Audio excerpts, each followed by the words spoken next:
અમરેલીમાંથી હજી પણ મારો તો નેમ અમરેલીમાં થોડુંક આમ નીકળું અને કંઈ ખોટી થવાનું હોય તો સમાધિએ માથું ટેકવાનું ન ભૂલો. હા, એવો મહાપુરુષ ગોંડલ પરંપરા છે.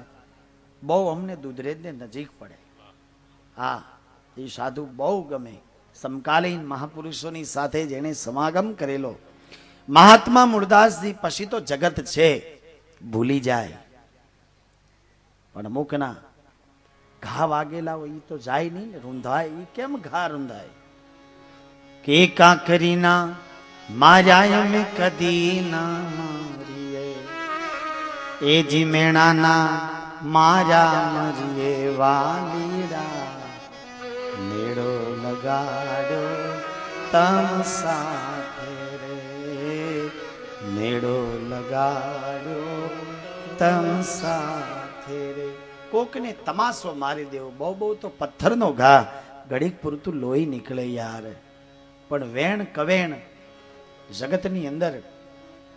હા, સાંજે ભીગદાનભાઈ કહેતા કે અમુક જે શબ્દોના મારામાર છે આ દેશમાં, જો વિરાટ અગ્નિ જો પ્રજ્વલિત કરી હોય, માણસ માણસ વસે વેરના બીજ રોપાણા હોય, તો કેવલમાં કેવલ કટુ વચન અને વેખરી વાણી, આ જેવી બીજું કાંઈ ન આવડે તો મધુર વાણીથી. કારણ કે તું અને તમે એમાં ફેર શું? આલ્યો ને આલે. હા, એક શબ્દની બધી મારામારી છે. મહાત્મા મૂળદાસજીએ રામબાઈને બસાવ્યા. સમય જાતા વાર નથી લાગતી. બાપુને થોડુંક મનમાં દુઃખ થયું. ઇતિહાસ કહે છે કે મહાત્મા મૂળદાસ રામબાઈને કે બેટા, જો તું કહેતી હો તો દીકરી, હું થોડી મારા આત્માને સંતોષ થાય, મને થોડુંક આમ આનંદ મળે, એ માટે હું બેટા દ્વારકાધીશના દર્શન કરી આવું. તેથી રામબાઈ કીધું, હા બાપુ, કઈ વાંધો નહીં. જે કાંઈ હવે તો હું પણ મજબૂત છું બાપુ, અને હું પણ કાંઈ પગલું ભરું તો મારો બાપ લાજે. મારા મહાત્મા મૂળદાસે જે કાંઈ આરોપ લીધા એનું પ્રૂફ જગત સમક્ષ કેમ થઈ શકે? ઇતિહાસ સાક્ષી આપે. મહાત્મા મૂળદાસ પેદલ પગે હાલી દ્વારકાના દેવળે જ્યારે જવા પ્રસ્થાન કરે ત્યારે જામનગરમાં પસાર થયા. એ સમયનો જામનગરનો રાજવી મહાત્મા મૂળદાસના શિષ્ય હતા. આ વાત આખી સૌરાષ્ટ્ર, આખી કાઠિયાવાડ, ગરવી ગુજરાતમાં મહાત્મા મૂળદાસની વાત પહોંચેલી. એટલે જામનગરના રાજવીને પણ આ વાત કાને આવી, અને હાંસુ માની મહાત્મા મૂળદાસજીએ કાન ફૂકીને જે કંઠી બાંધેલી સદગુરુની, એ કંઠી જામનગરના રાજવીએ પણ તોડી નાખી. અને બીજા નવા ગુરુ શેર શેર અનાજ ખાઈને ઊંઘવું, દુનિયાને પ્રલોભન આપવા, ચમત્કારથી આખી જગતને જેને લૂંટવી, એવા જે કાંઈ હતા એની પાસે કંઠી બંધાવી લીધી. એમાં સ્પષ્ટ ઉલ્લેખ છે ઇતિહાસમાં, નવા મંદિરના સંતો પાસે મંત્ર દીક્ષા અને કંઠી બંધાવી જામનગરના રાજવીએ. અને આ વાત મહાત્મા મૂળદાસને જાણ થઈ કે ગુરુ અને શિષ્યનો સંબંધ શું? કારણ કે પ્રજા ભૂલે તો ઠીક છે, પણ પ્રજાનો પાલનહાર એને પણ, કારણ કે ગીતાના જો આધારે કહી તો ભગવાન દ્વારકાધીશ બોલ્યા કે હે અર્જુન, રાજા એ મારો અંશ છે, રાજાની અંદર મારા અંશ સ્વરૂપે હું બિરાજી અને જગતનું સંચાલન કરું છું. તો ગીતાની, કૃષ્ણની જે કઈ ગીરા એ અસત્ય થાય. મહાત્મા મૂળદાસજી ટૂંકમાં રાજવીને પણ સંદેશ આપ્યો. મરેલી બિલાડી સજીવન કરી જામનગર રાજમાં, પછી દ્વારકા જાય. થોડોક ગુરુ શિષ્યનો સંદેશ જામનગરના ઠાકોર સાહેબને આપી દ્વારકાનાથના દર્શન કરી, ગોમતી ગંગાના સ્નાન, ભગવાન ચતુર્ભુજ નારાયણના દર્શન કરીને પરત આવ્યા. અમરેલી આવ્યા. 9 માસે રામબાઈને ઘેરે, જેના બાપની કોઈ ખબર નથી, જેણે આરોપ લીધો એ મહાત્મા મૂળદાસની પૂર્ણ કૃપાથી કુંવારી દીકરીએ પણ પછી તો ભેખ પહેરી લીધો. અને જે દીકરીએ રામબાઈ, એને દીકરીનો જન્મ થયો. અને પછી બાપુ મૂળદાસ બાપુ કે ઓહો હો બેટા રામભાઈ, એ બેટા તે તો રતનનો જન્મ આપ્યો, અને બેટા આ તારી દીકરી એવી મહાન થશે કે આના પેટે રત્નો નીપજશે. જગતની અંદર એવા રત્નો મળશે કે સૂરજ ને ચંદ્ર જ્યાં સુધી શાખ પૂરશે બેટા, એટલે તારી દીકરીનું નામ હું રતન રાખું છું. રામભાઈના પેટે રતન. અમરેલીની બાજુમાં અમરાપુર ગામ, માર્ગી સાધુ રસુભાઈ ઉલ્લેખ છે યાર. કોઈ પણ રામાનંદી આપણી વૈષ્ણવી પરંપરા એ આપણા દુનિયાને માર્ગ બનાર. માર્ગી એટલે સંકુચિત વિચારધારાથી નહીં, પણ જગત જે ભૂલે એને માર્ગ બતાવે એ માર્ગી. કુમાર્ગે જાતા હોય ને સદમાર્ગે વાળે એ સાધુ. એવા ધર્મદાસજી નામના સાધુ, તેની સાથે બાઈ રતનના લગ્ન લેવાના. અમરેલીમાં જાનું આવ્યું. મૂળદાસ બાપુએ કન્યાદાન દીધું, અને આજ તને સાસવે તારો રે પતિ રે અખંડ સૌભાગ્ય. દીકરીને વિદાય પાણી રતનભાઈ અમરાપુર, અત્યારે પંખીના માળા જેવડું ગામ અમરાપુરની અંદર સાસરી આવ્યા. એના પણ સુખમય સંસારમાં રતનભાઈને પેટે પણ 9 માસે દીકરીનો જન્મ થયો, અને એ દીકરીનું નામ રાખ્યું ધનાબાઈ. એ અમરેલીની પાસુમાં ઓળિયા ને સરકડિયા ગામ કહેવાય. એવા ઓળિયા ગામની અંદર દાણીધારિયા સાધુમાં ધનાબાઈને પરણાવ્યા. અને સમય જાતા રતનબાઈના પેટે એક દીકરાનો જન્મ થયો અમરાપુરમાં. દિવસે વધે એટલો રાત્રે વધે. રામાયણના પણ બાળપણમાં રામજી મંદિરના પૂજારી, એટલે રામાયણ તુલસીકૃત રામાયણ તો એ સાધુઓની આજીવિકા કહેવાય. એના રોમ રોમ અને એક એક રૂવાડે રૂવાડે તુલસીની સોપાઈ ગુંજતી હોય. અને દીકરાનું નામ રાખ્યું મુકુંદ. એ દીકરાનું નામ જન્મભૂમિ અમરાપુર, એનું નામ રાખ્યું મુકુંદ. પાછળથી સ્વામિનારાયણ સંપ્રદાયની મોટેરી માં એ સ્વામી મુક્તાનંદ સ્વામી. આખી સ્વામિનારાયણની જે આખી માર્ગ જે રહ્યો ને એ અમરેલી નજીક પડે. હા, દુનિયાના તમામ એના ઘણી આમ વિભાગ ઘણા છે.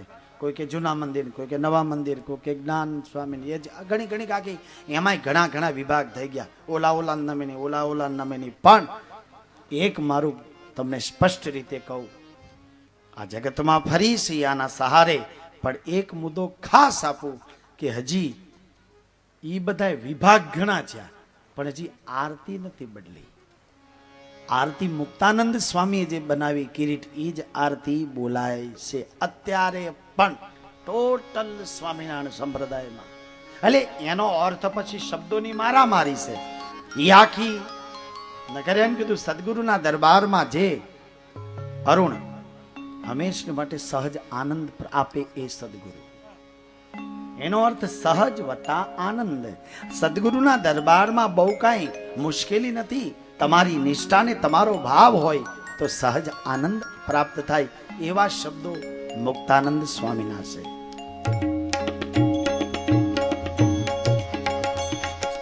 જય સદગુરુ સ્વામી, સ્વામી જય સદગુરુ સ્વામી. સહજાનંદ દયાળુ, સહજાનંદ દયાળુ, બળવંત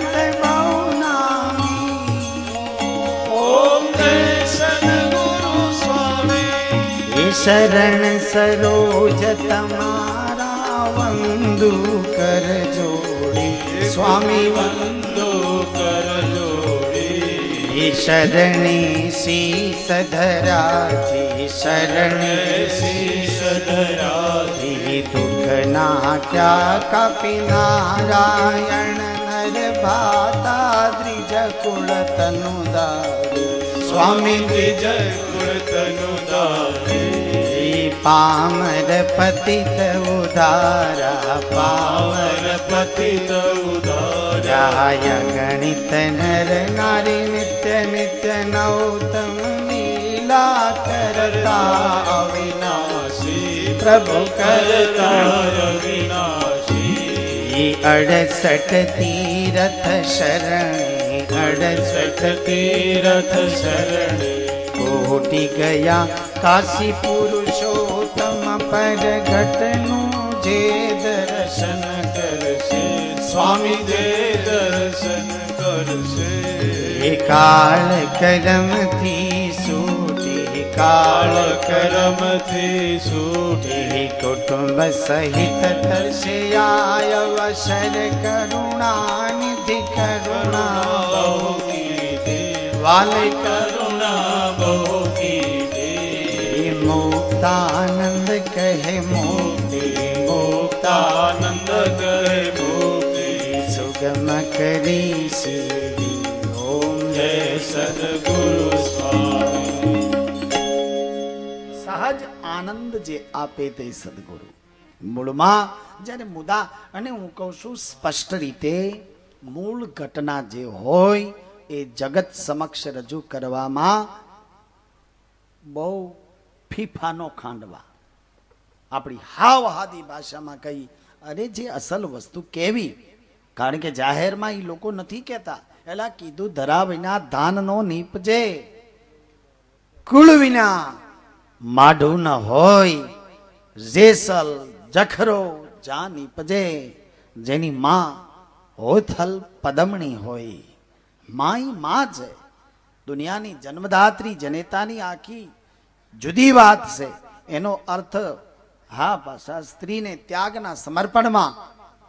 એવો મહિમા છે હા એટલે મૂળ વાત યાદ આવી ગઈ ભગવાન ભાગવતની કૃષ્ણ લીલામાં કારણ કે ગુરુદેવ ગર્ગાચાર્યજી મહારાજ મૂળ આપણી કથા રૂડા બાયુ રસોઈ બનાવી અને ફરીથી થાળ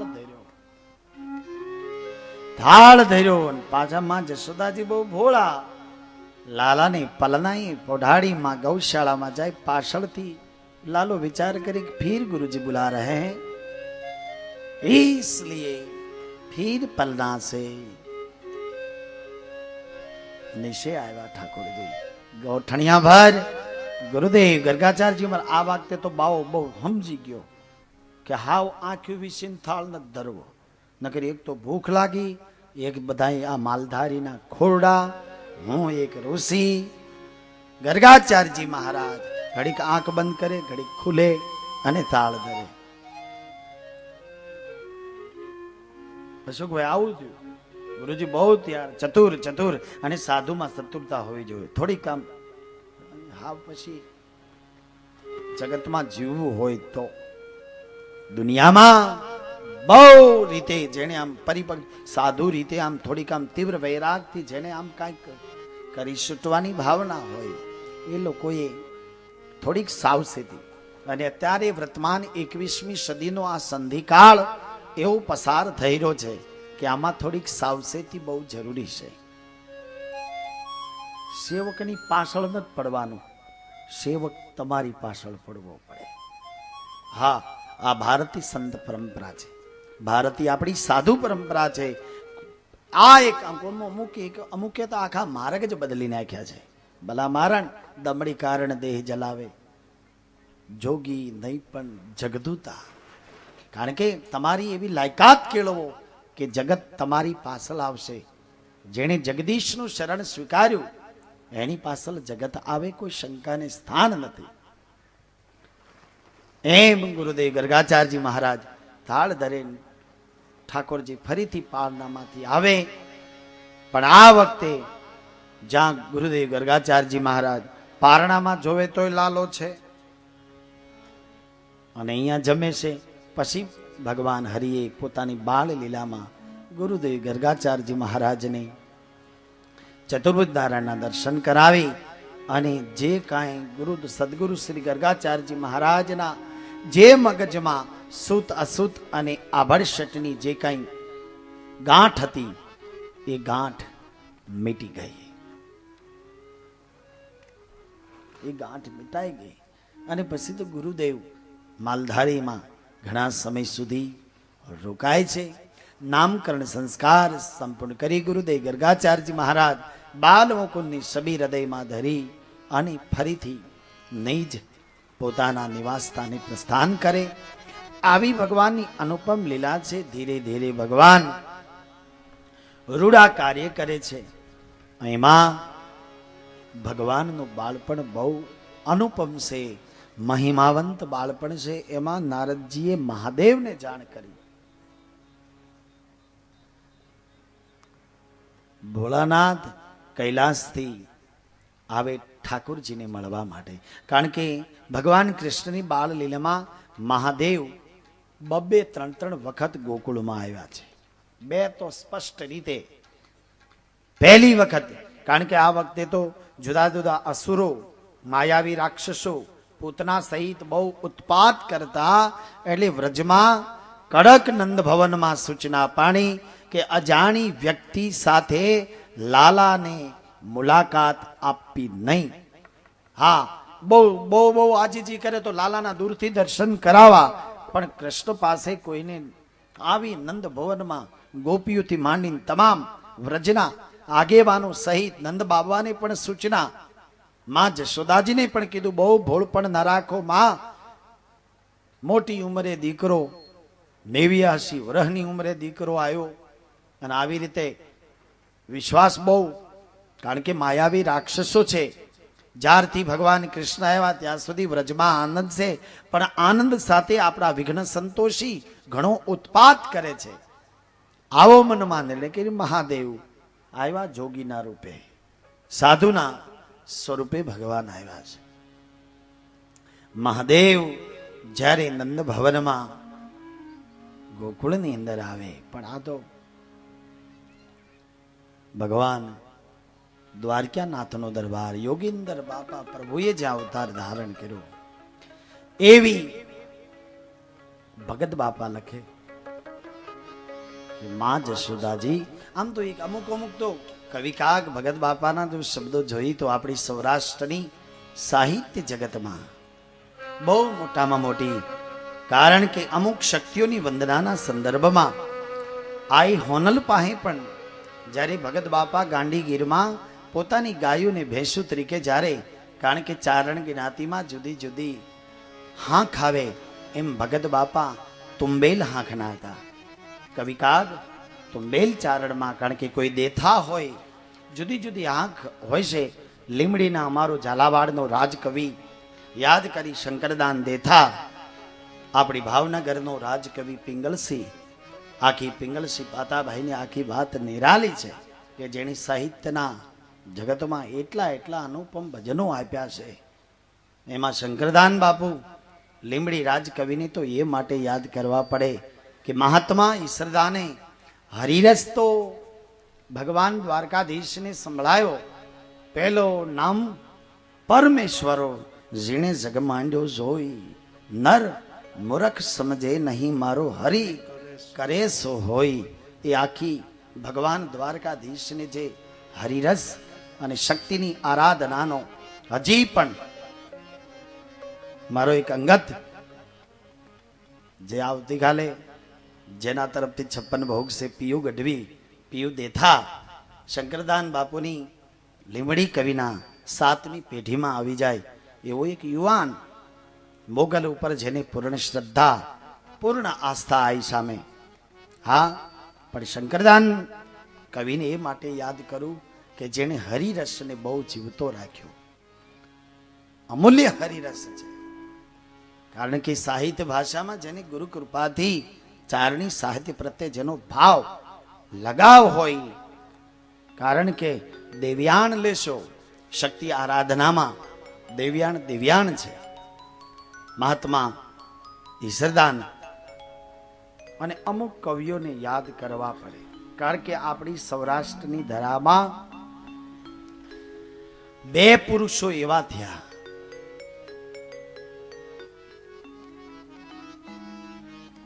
શ્રી રામ જય રામ જય જય રામ શ્રી રામ જય રામ જય જય રામ રામ જય રામ જય જય રામ શ્રી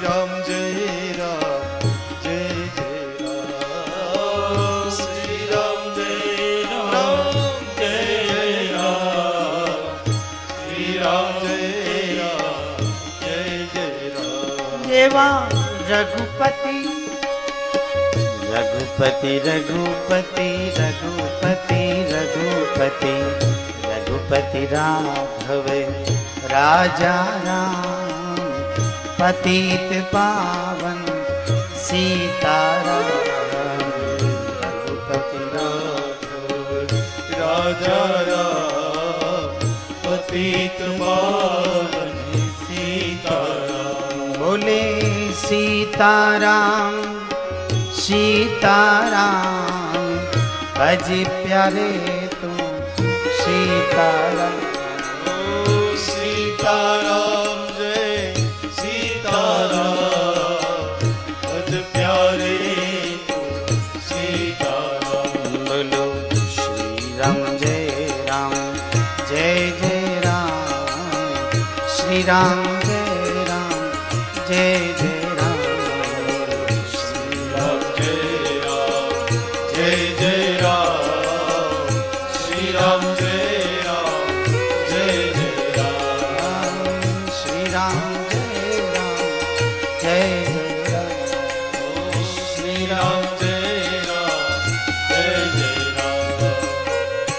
શ્રીમદ ભાગવતના 5મા દિવસની ભગવાનની જે બાળ લીલા એવી પવિત્ર ભાગવત કથામાં પૂજ્ય બાપુના પૂજ્ય મોરારી બાપુના નાના ભાઈ પૂજ્ય દેવા બાપુ કથામાં ઉપસ્થિત વ્યાસપીઠ હાર્દિક હૃદયથી ભાવથી કાલ જ વિચાર કરતો હતો. કાલે જનકગીરી બાપુને મેં કીધેલું, મેં દેવા કાકા તો અનુકૂળતા, કારણ કે જવાબદારી ઘણી હોય. પૂજ્ય બાપુ તો વિદેશમાં, પણ સાથે અમારે જયદેવભાઈ આખી ચિત્રકૂટી સમાધિ પુરુષોને હૃદયથી પ્રણામ. હનુમાનજી મહારાજને પ્રણામ, પૂજ્ય બાપુને પણ પ્રણામ. મોગલધામ ભગુડાની જે ભાગવતની કથામાં અનેક મહાપુરુષો, અનેક સજ્જનો દ્વારા, કારણ કે બાપુ કથા મવાની ધરા એટલે કે મવા તાલુકાની વારંવાર હું દોહરાવું કે જન્મ લીધો છે વાળાક પ્રદેશમાં અને ટુકડા ભાગ્યની જીવન વિતાવશું ઝાલાવાડમાં. દેશ એટલે આખી વિસ્તારના સંદર્ભમાં આખી જે માલધારી પરંપરા, આખો જે સેવક સમાજથી માંડી વિચરણ ને ફરવાનું તો ઘણું, પરંતુ મવા જન્મભૂમિ પ્રત્યે લગાવ ઘણો, અને એની પ્રતિરૂપે આ મોગલે બોલાવ્યા. અને એ પણ એવી રીતે બોલાવ્યા કે પ્રૂફ અને પ્રમાણ સહિત, ચમત્કાર કે પરસાની વાત નથી હું કરતો, પણ બહુ દિવસો અને તારીખ એવી નક્કી કરી કે બધી રીતે ઠાકોરના જન્મ મહોત્સવ ઉજવી. દેવા કાકા પણ ટાઈમ ટુ ટાઈમ સાધુનો જન્મ આ કથામાં આવે છે. હા, બધી આખી તારીખ એક તો પૂર્ણ અંકથી કથાનો પ્રારંભ, 9મી પ્રારંભ, ઇષ્ટ પરંપરા રઘુનાથની છે એટલે 9મી થી કથાનો પ્રારંભ. વૈશાખ સુદ નોમ 30 તારીખે કથા પ્રારંભ. વત્તા વિરામ પૂર્ણિમાઈ, પૂનમ એ પણ પૂર્ણાંક, વચ્ચેની જે ડેટ એ કાલ 3 તારીખે મોગલ પાટોત્સવ, કૃષ્ણ જન્મોત્સવ ધામધૂમથી. હા, આયુ જગો વિચાર કરતા બાપુ આ મોગલ સિવાય કોણ રક્ષા કરે? લાખ લાખ 1.5 લાખ માનો મેદની હાંજે જે એની આખી સ્થિતિ, પણ જેની માં મોગલ હોય ભેરે એનો વાળ વાંકો ન થાય. આ તો જુદું જ કઈ અસ્તિત્વ કામ કરે. આમાં કોઈની મતતા નથી. આમાં તો જેમ બને તેમ પોતાની મતિ અનુસાર પ્રમાણે, પોતાના ભાવ જગત પ્રમાણે સેવા કરીને મેદાન મારી જાય, એમ મહિમા હોય છે. આમાં કોઈ એક વસ્તુ છે કે અહીંયા કોઈ પાછો વ્યવસ્થાપક કે આને મેનેજમેન્ટને આને વહીવટ એવું કાંઈ નહીં. સર્વસ્વ મોગલ, કાંઈ નહીં. જે પણ આજ કોઈ રીતે તમે વાત હું કરતો તો એ બાબતમાં, કારણ કે અપરંપાર છે. કૃષ્ણ કથામાં ભગત બાપાને યાદ કર્યા, કારણ કે તુંબિલ બા ભગત બાપા તુંબિલમાં હતા કવિકાગ. એમાં રાજકવિના સંદર્ભમાં દ્વારકાધીશના જગત મંદિર સાથે જે ઇતિહાસો લ્યો તો 2 મહાપુરુષના ઇતિહાસ અમર છે કે જેણે ભગવાનના વાઘા ઓલવા. એક વૈષ્ણવી સાધુ સમાજ એટલે કે અમારી માર્ગી સાધુ પરંપરામાં જેની આખી એક પરંપરા ચાલુ થઈ, એણે વાઘા ઓલવા. અને એક ઈડરિયો ગઢ ને બીજો જૂનો ગઢ, 2 ગઢ. આમ તો કહે ને કંઈ પણ આપણે બહેનોનો જરા લગ્નની જાન પરણીને આવે તો કે અમે ઈડરિયો ગઢ જીતીને આવ્યા માણારાજ. આ એક આખી જૂના લગ્ન ગીતોમાં બહેનું ગાતા. જ્યારે ભાઈ દીકરો પરણીને આવે, પોખણા થાય, ગામને પાદર જ્યારે જાનું આવે ત્યારે વડીલ બહેનો કહેતા કે ભાઈ ફલાણા વરાજે શિમડી ઘેરી માણારાજ, ઈડરિયો ગઢ જીત્યો માણારાજ. આટલી એક ઈડર ગઢની મહત્તા. ત્યાં પણ એક સારણનો દીકરો અનુપમ થયો કે જેની અનન્ય દ્વારકાધીશની ઉપાસના હતી. અને ઈડર ગઢના એ રાજકવિ હતા કવિ સાયા ઝુલા. કવિ સાયા ઝુલા હજી પણ ચારણમાં, કારણ કે કવિ કાગ તુંબેલ એમ સાયા ઝુલા અને લીમડી કવિ હતા શંકરદાન દેથા. દેથા હાંખ ઉપર તો ચારણ સમાજમાં, ગઢવી સમાજમાં એમ કહેવાય કે કંઈક કરવું હોય તો કંઈક દે, જો તું કંઈક તો થા. જ્યાં કંઈક કરવું હોય, આવો અનુના શબ્દો છે, અનુ ગઢવીના બાવળી, કે હે ભાઈ કંઈક કર, કંઈક દે તો તું કંઈક થા. કંઈક દે તો કંઈક તું થા, બરાબર દેથા. એક આખી ચારણી શબ્દ એમ કવિ સાયા ઝુલા રાજકવિ. ઈડરનો રાજગઢ એટલે અત્યારે પણ ઈડરના, તમે જેણે ઈડર નગર જોયું હશે કેટલી મહત્તા. એક અમારા સ્થાનની બાજુમાં સંસ્થા એટલે અવારનવાર ગંભીરપુરા જવાનું થાય, પણ ત્યારે આપણને સ્મરણ થાય કવિ સાયા ઝુલાનું. કેવા રાજકવિઓ હશે કે જેને વ્યાસપીઠ ઉપરથી પણ યાદ કરવા પડે. સવારનો અડેઠેક ઈડરનો રાજભવન, 9, 9:30 સમયની અવધિ, 10 વાગ્યાની જ્યારે વેલા થઈ રહી અને આખો ભરસક ઈડરનો દરબારગઢ, એમાં રાજકવિ સાયા ઝુલા પોતાની અદબ પ્રમાણે ખુરશી ઉપર બિરાજમાન, પાસાબંધી કડીઓ, એ સમયની રાજસ્થાની, એક બાજુ પાઘ ને એક બાજુ આંટી, એવી જે અનુપમ ખાનદાનીની પાઘડી અને જામનગરી ખેસ, એની આખી જે અદબ ભેટ વળાતી, આખી ગમે તે સોળની પહેરે, પણ આપણી સૌરાષ્ટ્ર કાઠિયાવાડની એક ખાનદાની હતી કે આપણા માફાધારી દેહાણ જગ્યાઓથી માંડી આપણા રામજી મંદિરના સાધુ જ્યારે કડતાલો લેતા ત્યારે ભેટ પહેલી બંધાતી. કારણ કે આપણી મર્યાદા અને અદબ એવી રીતે જળવાતી કે આમ કડતાલ હાથમાં લે. રાસ જ્યારે આપણો સૌથી પહેલો, કૃષ્ણ પછી આપણા રામજી મંદિર ને આપણી દેહાણ જગ્યાના સાધુની મંડળીઓ જ્યારે ફરતી ત્યારે રાસ જીવતો આપણા સાધુએ રાખ્યા. એવી ભેટ બંધાતી. અમારા સમયમાં પણ 10 વર્ષ જેવા થયા, મારે પણ જૂની જે ભેટ અમને જે મળેલી એ હજી પણ ચાંદીના તાર વાળી મેં પણ હજી હાંસવીને રાખી. એટલે હવે બાંધતા નથી, કારણ કે હવે રાસ એક અદબ છે, દુધરેજ જગ્યા છે, સાયલા છે, અમુક જગ્યાઓના રાસ. કારણ કે પહેલા સત્સંગ કોઈ સાંભળતા જ નહીં, કડતાલુથી હામિયા થાય અને રાસ લેવાતા. એ પ્રમાણે ધર્મની જગ્યાઓના અનક્ષેત્રો જીવિત રાખ્યા. એમ કવિ સાયાજુલા ભેટ બાંધતા. પણ દ્વારકાધીશના અનન્ય ઉપાસક.